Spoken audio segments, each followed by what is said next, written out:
Bonjour mes petits trésors et bienvenue chez Mamie Champagne. Est-ce que tu es prêt pour une histoire? Installe-toi, ça commence maintenant. Hey! Bonjour mon trésor, comment tu vas aujourd'hui? Je suis contente de te voir parce que je voulais prendre une petite pause. Et puis en même temps, lire une histoire. C'est l'automne. Il faut bien en profiter parce qu'à l'automne, les feuilles tombent et puis elles changent de couleur et tombent par la suite. Au Canada, c'est comme ça se passe. L'automne. Mais mon histoire parle pas d'automne. Elle parle de Mercy Watson, le petit cochon, excuse-moi, qui va au cinéparc. T'es prêt? C'est une longue histoire. Ça commence. C'est écrit par Kate DiCamillo et aux éditions scolastiques. Mercy Watson au cinéparc. Chapitre 1. Monsieur et Madame Watson ont un petit cochon, une femelle qui s'appelle Mercy. Ils vivent tous les trois dans une maison située au 54 rue d'Acayo. Un samedi après-midi, M. Watson dit à Mme Watson, « Ma chérie, ma très chère, le cinéparc Bijou présente un film qui s'appelle « Quand les cochons voleront ». « Quand les cochons voleront », dit-elle. « Quel titre intéressant! As-tu entendu, Mercy? » Mercy n'a pas entendu. Mercy n'a pas entendu parce que Mercy n'écoutait pas. Il est écrit qu'au Bijou, on est fier de servir du beurre véritable, ajoute alors M. Watson. « Oh! » répète Mme Watson. « Du beurre véritable! » Mercy dresse les oreilles. Elle écoute à présent. Elle aime beaucoup le beurre. Elle aime particulièrement le beurre étalé sur des rôtis toutes chaudes. Mais bien sûr, elle serait prête à en manger sur n'importe quelle forme.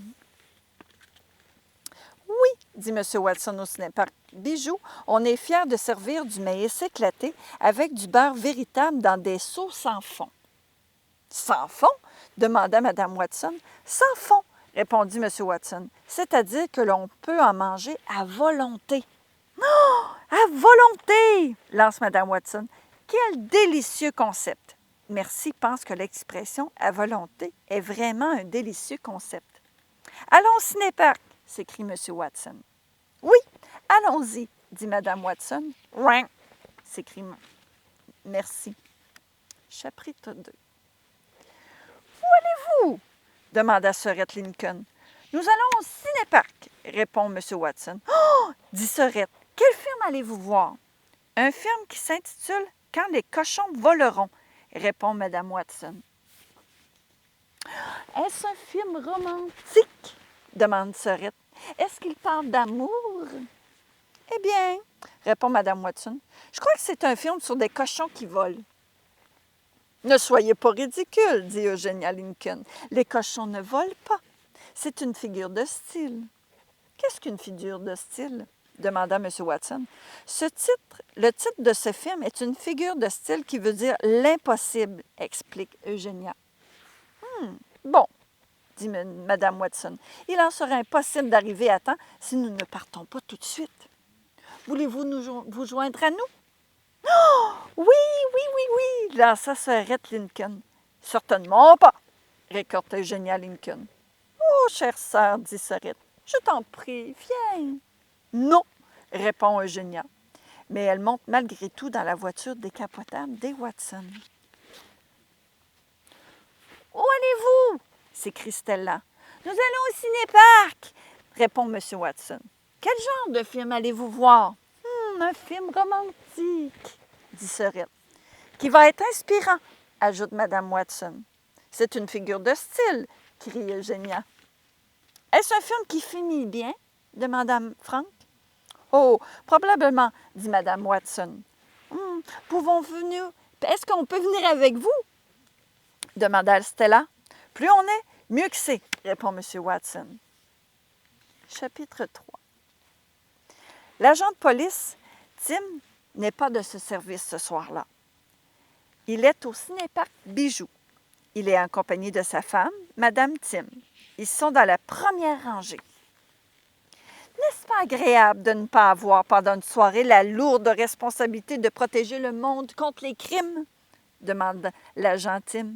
C'est bien agréable et c'est très même agréable, répondit-il. Madame Tim sourit. Elle tapote affectueusement le bras de son agent Tim. L'agent de contrôle des animaux, Francine Poulet, se trouve elle aussi au cinéparc Bijou. Elle est accompagnée d'Alfred. Alfred et Francine Poulet ont un rendez-vous galant. « Croyez-vous qu'il y aura de vrais cochons dans ce film? » demande Francine Poulet. « J'en suis pas certain, » répondit Alfred. « Depuis que je suis agente des contrôles des animaux, j'ai découvert que les cochons sont les animaux les plus rusés de tous. »« Vraiment? » dit Alfred. « Absolument, » ajoute Francine. « Il m'est déjà arrivé d'en attraper un. Enfin, je pense que j'en ai attrapé un. »« Fascinant, » répondit Alfred. « Tout simplement fascinant. » Il passe son bras autour des épaules de Francine Poulet. Chapitre 4. Le Roy est un petit homme qui poursuit un grand rêve. Il veut devenir un cow-boy. Mais, pour le moment, le Roy travaille au casse-croûte du cinéparc Bijou. Le Roy vend des sauces en fond de maïs éclaté. Yippee-yo! Yippee-yo! Il n'arrive rien de faux, tout est vrai. C'est du beurre véritable, les amis. De la meilleure qualité, des sauces en fond, tout simplement délicieux. Yippee-yo! Quand il ne verse pas de beurre et qu'il ne fait pas éclater le maïs, Leroy s'entraîne à lancer son lasso. Il fait tournoyer son lasso, il fait siffler son lasso, il attrape un seau sans fond de maïs éclaté avec son lasso. Il encercle un tabouret avec son lasso. « Yippee-yo! » chante Leroy. « Il n'a rien de plus vrai que mon lancer de lasso. » Chapitre 5. La voiture décapotable de M. et Mme Watson s'avance jusqu'au guichet du cinéparc Bijou. « Puis-je vous aider? » dit la préposée Béatrice. « Nous venons voir quand les cochons voleront, » répond Mme Watson. Béatrice enlève ses lunettes. Puis elle les remet, ses lunettes. Elle n'en croit pas ses yeux. « Pardonnez-moi, » dit Béatrice. « Mais je vois tout de travers. Est-ce un cochon sur la banquette arrière de votre voiture? »« Elle s'appelle Mercy, » dit M. Watson. « C'est notre chérie. Nous l'aimons beaucoup, » affirme Mme Watson. « Je ne sais pas si les cochons sont admis aux bijoux, » déclare Béatrice. « En réalité, précise M. Watson, c'est une merveilleuse porcine. Les merveilleuses porcines sont-elles admissibles? »« Une merveilleuse porcine, » s'étonne Béatrice. « Oui, » dit Mme Watson. Béatrice cligne des yeux. « Je pense qu'il n'y a aucun règlement concernant les merveilleuses porcines, » répondit-elle. « Excellent, » s'écrie M. Watson. « Bonne soirée alors. Bye bye. » Béatrice cligne de nouveau des yeux. Elle ajuste ses lunettes sur son nez. Étrange, vraiment très étrange. Chapitre 6. Merci lève le groin dans les airs. Elle renifle. Elle sent une odeur merveilleuse. Elle sent une odeur prodigieuse. L'odeur merveilleuse et prodigieuse est partout. L'odeur merveilleuse et prodigieuse est celle du beurre. M. Watson dit, « Je crois qu'il est temps d'aller chercher un seau sans fond de maïs éclaté. Franck, viendrais-tu avec moi chercher des gâteries pour les dames? » Arrivé devant le casse-croûte, le petit homme derrière le comptoir leur dit « Youpi-you! Que voulez-vous? »« Mais, » s'écrie M. Watson, « vous êtes notre voleur. »« Votre voleur? » s'étina Franck. « Oui, » poursuit M. Watson, « il a essayé de prendre notre grille-pain. »« Je m'appelle Leroy, » dit le petit homme. « Vous êtes un voleur? » dit Franck. « Repenti. Je ne suis plus voleur. Maintenant, je joue au youpi-you, youpi-you. Je m'entraîne à devenir cow-boy. »« Bonne initiative, M. Lincoln, » dit M. Watson. « Nous voudrions plusieurs seaux sans fond de maïs éclaté. »« Et du beurre avec? » demande Leroy. « Oui, beaucoup, beaucoup de beurre. Et ce maïs éclaté, » répondit M. Watson. « Youpi-you, » dit Leroy. « Du beurre par ici, du beurre par là. » Chapitre 7. L'odeur du beurre se répand absolument partout. Merci n'en peut plus. Mais d'où vient cette odeur de beurre? Merci pense qu'elle devrait aller voir. Elle saute de la voiture décapotable et marche d'un pas résolu. Y a-t-il quelque chose de plus divin que de suivre la piste d'une bonne odeur de beurre? Merci ne le croit pas. Elle trottine de plus en plus vite. Merci Watson est un cochon en mission. Chapitre 8. Ça alors, dit Alfred à propos de ce cochon. N'est-ce pas un cochon juste ici? Où? Demande Francine Poulet. Juste là, répondit Alfred. Il montre du doigt le cochon qui trottine en passant près de la camionnette. Le cochon lève le groin dans les airs. Il paraît très content. C'est le cochon de la rue d'Accaillou, dit Francine Poulet. J'ai eu affaire à lui déjà. Je me demande ce qu'il peut bien faire avec un cochon au cinéparc, dit Alfred. C'est une bonne question, dit Francine Poulet. C'est une question à laquelle seule une agente de contrôle des animaux peut répondre. Fascinant, répond Alfred. Ne faites pas de brume muscle. Ne bougez pas, dit Francine Poulet. Elle étire le bras pour prendre quelque chose à l'arrière de sa camionnette. Elle attrape son filet. Si vous voulez voir une agente de contrôle des animaux dans l'exercice de ses fonctions, dit Francine Poulet, suivez-moi. Fascinant, déclare Alfred. Tout simplement fascinant. Je suis juste derrière vous. Chapitre 9. Merci s'arrête. Elle renifle. L'odeur du beurre est forte.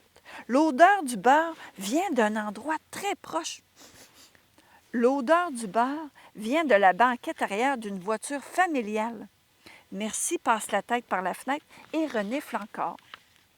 L'odeur du beurre vient d'un seau sans fond que tient un tout petit enfant. Merci se met à en manger. Oh, la petite fille se met à crier « Papa! Papa! Un monstre mange mon maïs éclaté! » Merci mâchonne. Le maïs éclaté baigne dans le beurre. C'est délicieux. Un homme approche son visage du gouin de Merci. « Pour qui te prends-tu pour manger tout le maïs? » Pour une merveilleuse porcine qui déguste une délicieuse collation au beurre, pense-t-elle. « Va-t'en! » dit l'homme. Il pousse Merci de toutes ses forces. Le maïs éclaté vole dans les airs et se répand partout. Merci se dit qu'il était certainement temps de s'en aller. Chapitre 10. Dans la première rangée du cinéparc, l'agent de police Tim est aussi assis bien droit sur son siège. L'agent de police Tim dit « As-tu entendu ce drôle de bruit? » Madame Tim ne dit rien. « Est-ce un cri de détresse? » demande l'agent de police Tim. « On aurait bien dit un crime de détresse, » répondit lui-même. « Quelqu'un a-t-il des ennuis? » demanda l'agent Tim. Madame Tim ne dit rien. « Il est très possible que quelqu'un en ait des ennuis, » répond l'agent Tim en lui-même. « Il est temps pour un agent de police de passer à l'action, » demanda l'agent Tim. « Sans aucun doute, » répondit-elle en lui-même. Il met son insigne autour de son cou et saisit son porte-voix sur la banquette arrière. Il embrasse Madame Tim pour lui dire au revoir. « Suis-je sur le point de rendre le monde plus sécuritaire? » se demanda-t-il. « Absolument, » se répondit-il. « Je suis sans aucun doute sur le point de rendre le monde plus sécuritaire. » Madame Tim lui dit au revoir d'un signe de la main. Chapitre 11. Merci découvre qu'il y a du maïs éclaté, chaud arrosé de beurre partout. Il y a de gros seaux de maïs éclaté dans toutes les voitures et toutes les fenêtres des voitures sont ouvertes. Le maïs éclaté est arrosé de beurre, le maïs éclaté est croustillant, le maïs éclaté est délicieux. Merci se sert encore et encore. Les gens crient, les gens rient, les gens s'évanouissent et Merci continue de manger. Pendant ce temps, M. Watson et Frank reviennent à la voiture décapotable avec plusieurs seaux sans fond de maïs éclaté. Mme Watson est en pleurs. « Ma chérie, dit M. Watson, que se passe-t-il? »« C'est une tragédie, déclare Mme Watson. »« Je n'appellerais pas ça vraiment une tragédie, dit Eugénia. »« Merci a disparu. »« Ne vous inquiétez pas, les rassure M. Watson, nous allons la retrouver. »« Je vais attendre ici. si cela ne vous dérange pas, dit Eugénia. Elle saisit un peu de maïs éclaté, chaud, nappé de beurre. Chapitre 12. Leroy entend les gens hurler et parler de monstres. Leroy entend les gens crier et parler de cochons. Leroy voit une femme avec un filet qui passe en courant devant le casse-croûte. « Qu'essayez-vous d'attraper? » dit-il. « Un cochon! »« Un cochon? » répète Leroy. « C'est cela, répondit la femme. Vous n'arriverez pas à capturer un bétail avec un filet, s'écrie Leroy. Il vous faut un lasso. Yippee-yo! Monsieur Watson, Madame Watson, Stella, Frank et Sorette crient « Merci! Merci! » Pourriez-vous vous calmer? Demande l'agent de police Tim. Vous devriez absolument vous calmer. Au guichet, Béatrice enlève ses lunettes, puis les remet sur son nez. Étrange, dit-elle. Vraiment très étrange. C'est peut-être un cas d'urgence. Je devrais peut-être appeler les secours. Béatrice ajuste ses lunettes, saisit le téléphone, compose le numéro de la caserne des pompiers. Chapitre 13. Merci passe un merveilleux moment. Elle a mangé une bonne quantité de maïs éclaté, nappé de beurre, et à présent, les gens la poursuivent. Merci adore les poursuites. Elle court vite, puis elle prend ses jambes à son cou. « Je le tiens! » crie Francine Poulet. Francine Poulet a pris l'agent de police Tim dans son filet. « Yippee-yo! » crie Leroy. Il a attrapé Francine Poulet au lasso. « Fascinant! » dit Alfred. « Fascinant! Tout simplement fascinant! » Une sirène retentit. Des lumières clignotent. Un camion de pompiers arrive en trombe au cinéparc Bijoux. « On dirait que c'est la pagaille, » dit le pompier, qui s'appelle Ned.